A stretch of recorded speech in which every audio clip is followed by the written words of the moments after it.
Good morning and welcome back to Sunday Storytime here on Gaming with ADHD, where we are continuing our read through of Star Wars Scoundrel's Luck, a solitaire adventure set in the West End Games Star Wars universe.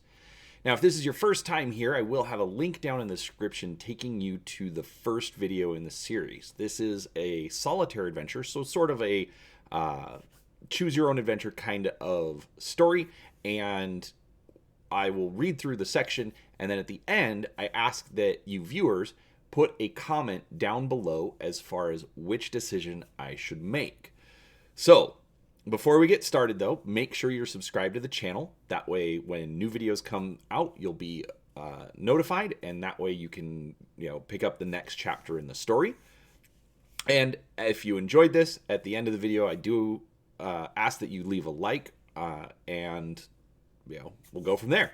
So, with that out of the way, let's go ahead and get started. Now, the last time we were here, Han Solo had dove down an air shaft and ended up, in the dark. Chewbacca landed on top of him, and our choice was to either look for the droid that we were chasing or to listen for the droid. And in this case, we're going to listen for the droid and see what happens. So, Chewbacca rolls off Han, and they both scramble away from the pile of crates.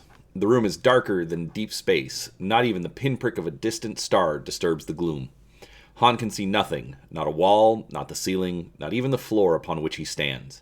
It feels as immense and endless as the galaxy, though in truth, it may only be the size of one of the Falcon's storage bins. The steady thrum of heavy machinery reverberates around and through them. The air smells of mildew and something else, something more putrid. Chewie groans a question. The Planetary Environmental Control Facility, Han answers, whatever that is. Oh? Bigger than a power converter, the Corellian snaps. How do I know? Something stirs the pile of crates. Both Han and his co-pilot jump. Find the blaster, insists Han. We need a blaster! The crates stir again. Dropping to his knees, the pilot runs his hands over the floor in great sweeps. He touches something cold, soft, and scaly. It does not move. When Han withdraws his hand, a foul-smelling slime clings to his fingers. I'm going to be sick, he says, trying to clean his hand on the clammy floor.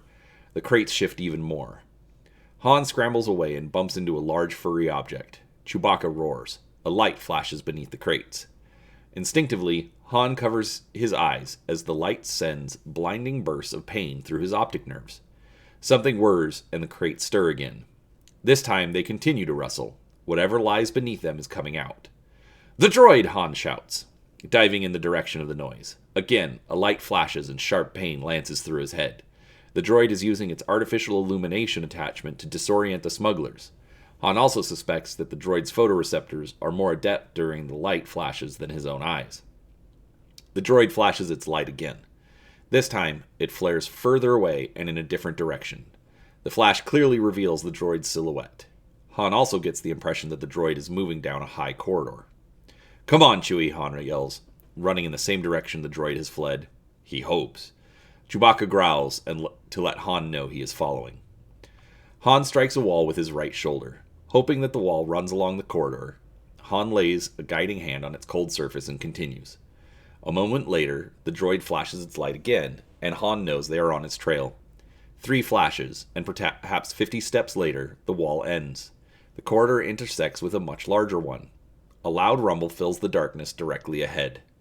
Chewbacca crashes into Han's back, pushing him into the junction. Hot wind blows from the right, carrying the stench of sulfur-fueled fire. Ah! The droid screams. It flashes its light as it topples forward into a trench. Han moves cautiously towards the drop-off he can no longer see. The rumble grows almost deafening. Although his eyes tell him nothing, Han senses movement, incredibly fast movement, below. Ugh! Han looks to the right. A conveyor belt laden with rocks carries the droid, its light now switched permanently on, deeper into the darkness. The fall onto the belt has apparently injured the droid, for it has extended several appendages. It waves them in the air in a futile attempt to right itself. Han estimates the belt's speed to be approximately 40 kilometers per hour. So, we've now reached our decision point. Should Han jump onto the conveyor belt? Or is this getting out of hand, and should Han abandon the droid? Let me know down in the comments below, and that's what we'll see in the video for next week. So, hope you enjoyed that. If you did, like I said, please do give it a thumbs up. Otherwise, we will see you back here next week on Sunday Storytime for the next chapter. Thanks for watching, and we'll talk to you next time.